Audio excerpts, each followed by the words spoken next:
We are glad to have your company tonight. My name is Enora Gladys Abatoni. Now let's kick off with the news in details. President Kagame emphasized that Africa is no longer satisfied by being a passive consumer of the AI technology. He made these remarks on Wednesday in Geneva during the ITU AI for Good Global Summit 2026. Prince Manzi has the details.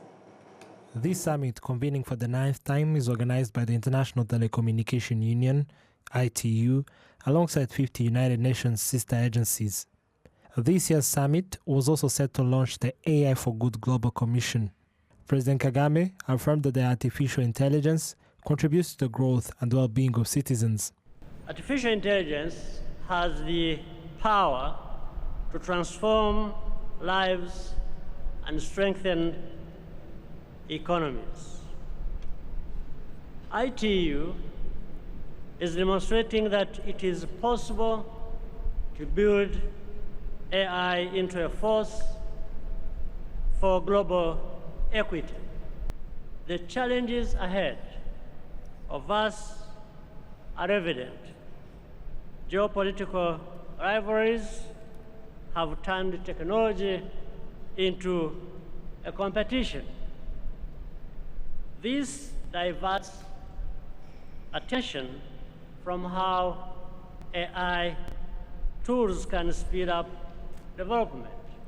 Rwanda is one of the African countries that moved quickly to harness the opportunities presented by artificial intelligence to improve the well-being of citizens. A notable example is the Health Intelligence Center, inaugurated in April 2025. The center uses artificial intelligence to collect and integrate data from all health facilities across the country. Basing on this, President Kagame emphasized that Africa is no longer satisfied by being a passive consumer of the AI technology. To invest in artificial intelligence is to secure our future and that of the generations coming after us. In Africa, we are no longer satisfied to be passive consumers of technology. We want to build, deploy that technology at scale as well. This 4-day summit has brought together more than 11,000 participants from over 170 countries around the world. Prince Manzi, RwandaTV News. The Supreme Court, Domitille Mukantaganzwa, received Singapore's High Commissioner to Rwanda, His Excellency Jasper Singh, at her office. Their discussions focused on strengthening and expanding cooperation between judicial institutions of the two countries. We do have the details. His Excellency Jasper Singh and the President of the Supreme Court, Honorable Domitille Mukantaganzwa, discussed cooperation between the judiciaries of Rwanda and Singapore, including the exchange of knowledge and experience in the administration of justice, the digitalization of judicial services, and other areas of mutual interest.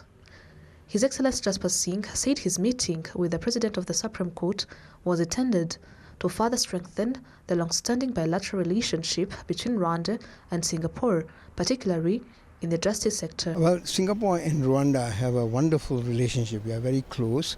And as you know, your President, His Excellency President Kagame, has openly said that Singapore, his mission is to make Singapore, Rwanda, the Singapore of Africa.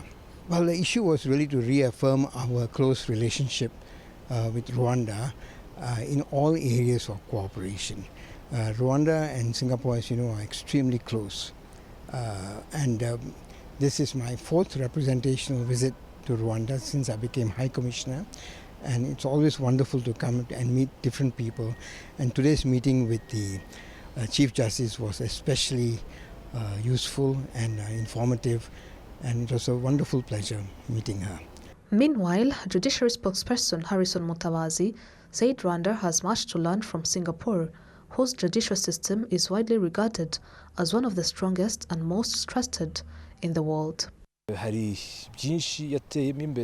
Singapore has made remarkable progress in many areas, especially in the use of technology to deliver justice, and these are lessons we can learn from. They have also advanced significantly in promoting alternative dispute resolution mechanisms with a wide range of approaches for resolving disputes outside the courtroom. There is much we can learn from their judicial system.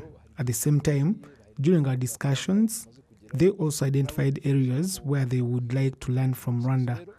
This partnership is therefore mutually beneficial. While we can learn from Singapore, they can also learn from us. Ultimately, the goal is for both countries to continue strengthening their justice systems and contribute to delivering quality, efficient, and timely justice to the people of both nations. Since 2005, relations between Rwanda and Singapore have continued to deepen, with cooperation focusing on economic development, institutional capacity building, investment, technology, and good governance. The Rwanda Revenue Authority has announced that it collected more than 3.9564 trillion Rwandan francs in tax revenue during the 2025-2026 fiscal year, representing a 27.7% increase compared to the previous fiscal year. These figures were announced on Wednesday by the Commissioner General of the Rwanda Revenue Authority, Ronald Niwenshuti. Adam Squizera kicks off tonight. Speaking during a press conference, Ronald Niwenshuti revealed that the Rwanda Revenue Authority collected 3,956.4 billion Rwandan francs in the 2025-2026 fiscal year, exceeding the previous year's collection by 27.7%.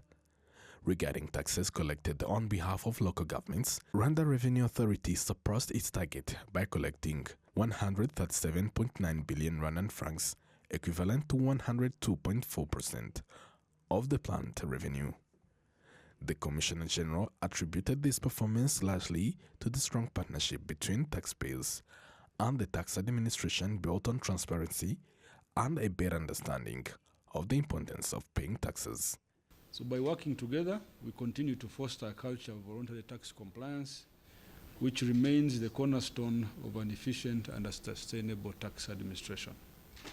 So these collaborative efforts have yielded positive results in revenue collection over the past year, and it is therefore my pleasure to announce that against the target. Ronald Niwenshuti also highlighted the contribution of the Tenga Mara and Tenga Promo campaigns, which rewards taxpayers and consumers for requesting electronic billing machine receipts. By the end of June 2026, the number of registering participants had reached 1,096,931. Receipts submitted through the program represented 105.8 billion Rwandan francs in value-added tax VAT before deducting input VAT claimed by businesses. During the 2025-2026 fiscal year, final consumers received 4.2 billion Rwandan francs in VAT rewards. Despite these achievements, Ronald Niwenshuti noted that there is still work to be done in raising awareness among some business operators about the importance of paying taxes and complying with tax regulations. We shall also build on the activities that I mentioned before that we are going to be focusing on, mainly focusing on collaboration with other stakeholders, expanding the use of EBM, expanding the campaign on VAT reward through Tenga Mara and Tenga Promo initiatives, and also other initiatives that we plan to conduct. During the 2025-2026 fiscal year, Rwanda Revenue Authority registered 126,282 new taxpayers who contributed to 15.4 billion Rwandan francs in tax revenue. Through strengthened tax enforcement measures, the authority also recovered 277.1 billion Rwandan francs in outstanding domestic tax areas. In addition, 43,243 new taxpayers began using EBM, further strengthening VAT collection and improving transparency in business transactions. Adam Squizera, RwandaTV News. Now moving on with more news ahead, the management of Nyungwe National Park says gaps in the enforcement of laws against environmental crimes are one of the main reasons offences committed in the park continue to increase, with significant consequences for the growth of tourism. The most common offences in the park include poaching through the use of animal traps, illegal mining and wildfires. To date, about 9,000 hectares of the park remain in need of restoration following damage damage caused by forest fires. During a meeting that brought together the management of Nyungwe National Park, local authorities and various stakeholders, participants highlighted shortcomings in the enforcement of laws against those who damage the park. The park's manager, Proteni Gaba, stressed that when individuals caught engaging in illegal activities in the park are not held accountable, it negatively affects the development of tourism in the protected area. Stakeholders who attended the meeting agreed that great efforts are needed, particularly through the public awareness campaigns, to help communities better understand environmental offences and the laws that punish them. Over the past 5 years, authorities have removed 49,629 animal traps for Nyungwe National Park. Nyamasheke district has the largest population living adjacent to Nyungwe Forest. Of its 15 sectors, 7 border the park and are home to more than 185,000 residents, representing 43% of the district's population. This proximity has also contributed to a higher number of people engaging in illegal activities within the park itself. Over the past 5 years, 2,532 individuals have been apprehended for offences related to the park. The measures imposed on offenders have included counselling, placement in rehabilitation centres and the payment of fines. Now moving on with more news ahead, young Rwandans living abroad say that visiting genocide memorials and other historical sites in Rwanda is giving them a deeper understanding of the country's history, equipping them to bear witnesses to the truth and counter the denial and minimization of the genocide against the Tutsi. We do have the details. At the Kigali Genocide Memorial in Gisozi, participants in the Rwanda Youth Tour 2026 were taken through the origins of ethnic division, how the genocide against the Tutsi was planned and executed, and how it was ultimately stopped. Visit here, I learned so much. I learned that there was so much division in our country, and we didn't put that upon ourselves. It was obviously the colonizers who put that upon us, and it's sad that some people still have that ideology in Rwanda. But my message to the youth or the next generation, it's to recognize that all of us are still Rwandans. There's no division anymore. And to keep educating others that this is not just a random genocide, this is the genocide against the Tutsi. The participants say they are committed to using their voices to challenge those who deny or minimize the genocide against the Tutsi. It's very wrong to spread hate on social media or anywhere. So I think it's important to first learn the truth and know what's right, and then share it with others. So I feel like there's people who don't know what actually happens, who are spreading lies and hate, and I think it's very wrong. I feel like a lot of us youth, we're on social media a lot, so sharing what you know on Instagram, on TikTok, advocating for what actually happened, I think that's very resourceful, and maybe even writing articles or sharing certain messages from other people that have more experience than we do. The young members of the Rwanda diaspora also pay tribute to the victims by laying wreath at the mass graves where more than 250,000 victims of the genocide against the Tutsi are laid to rest. They pledge to preserve Rwanda's history and share the country's progress in unity, resilience, and development, while continuing to stand against the genocide ideology. Africa's growing population and rapid technological change are raising questions about the kind of leadership the continent needs for the future. Leaders from across Africa and beyond are set to gather in Kigali tomorrow for the All Africa Leadership Summit, focusing on how artificial intelligence can shape leadership in innovation and development. We are going to be having the All Africa Leadership Summit here in Rwanda. And the title of our leadership summit is Leading in the Age of AI. And one of the things that really inspires us is the fact that by 2030, 1/4 of all of the world's population will be in Africa. 1 of every 4 persons in the world will come from Africa. And we are saying, if 1 of every 4 persons in the world will be from Africa, then what is Africa doing? Because Africa is going to be the leader of the world. They are going to not just be leading in the population, they are also going to be leading in the things that they do. So Leading in the age of AI, we are looking at the future of leadership, governance, entrepreneurship, and technology in Africa. The reason why we chose Rwanda is because Rwanda is a good example for the rest of Africa. Coming from what it went through 30-something years ago and building a solid nation that is working for the people, this is what we can copy. We can look at Rwanda and look at Rwanda's example and say, we are going to be like Rwanda in one way or the other. And if we look at something Rwanda is doing and it's not working, we can say, well, we're not going to do that one. But I believe that Africa can learn from Africa. One African nation can learn from one African nation. And we wanted to come and enjoy Rwanda, meet with the people, enjoy the culture, and share and listen to them and hear their own experiences and also share in the experience that they have. So we are glad to be here in Rwanda organizing the All Africa Leadership Summit. We want to be able to have the conversations that are important for Africa to have. We want to look at each other in the eye and be truthful to ourselves. Do we really have good governance? Do we really have good leadership?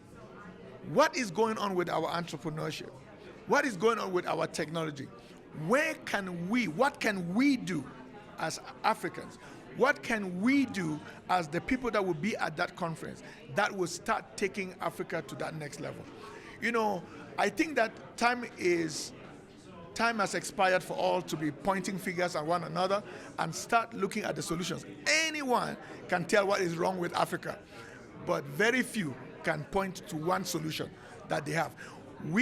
Our takeaway during this conference shall be, what are some solutions that we, as the individuals that were at this conference, can do?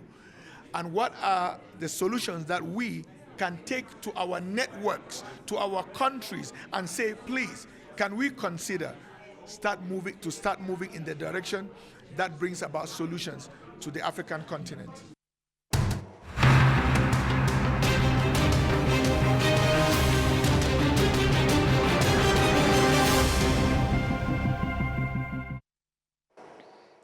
Now welcome to the RTV Sports for today. Rwanda is preparing for a bigger test on the motorsports map as the Mountain Gorilla Rally returns this weekend with a strong international field and some of the sport's top performing cars expected on the course. The African Rally Championship event starts Friday in Kigali before moving to Bugesera for the competitive stages. Organizers say this year's edition has attracted more entries and higher quality machines, reflecting the rally's growing profile. As we just concluded the launch of the Rwanda Mountain Gorilla Rally, which is part of the African Rally Championship, starting on this Friday in Kigali. We are happy and excited to host this event again, and we have received a good number of entries or participants from different countries who are joining us for the race. We are noticing an increase in terms of participation, but also in terms of quality of cars and in terms of level of competition, which is really promising, and it's a confirmation that our race, our event, is being considered at the international level. So we are happy to host that, and we're looking forward to an interesting weekend. We start on Friday at 1 p.m. at the Kigali Convention Center. We invite fans, partners, and everyone to come and watch. The Friday session is really prepared for the fun. We call it even, a spectator stage. And Saturday and Sunday we'll move to Bugesera district, where we have also prepared a fun zone. We made sure that we prepare a nice and enjoyable location for our fans to come and watch the race in a safe and also in a well-contained space. And also just one point in terms of, I just mentioned it earlier, in terms of the number of cars and the level of cars. This year we have, I would say some of the best cars that compete globally in our sport, including the Skodas, including the Toyota Yaris, which is coming to Rwanda for the first time. And all we're hoping and what we're expecting is a good level of competition. So we're inviting everyone, we're inviting our fans, come be with us, be safe. We will have our safety marshals giving instruction of where to go and where not to go, so that we can have a good and enjoyable race. And we also acknowledge the great help we're receiving from the government of Rwanda, the national police, helping us to make sure that we have a safe and well-organized race. So we invite everyone, welcome, and let's have a good race this weekend. The competition will run through Sunday with fun expected at that designated viewing zones in Kigali and Bugesera. The rally will feature 12 special stages covering 157.50 kilometers of competitive racing as Rwanda continues to strengthen its position on Africa's motorsport calendar.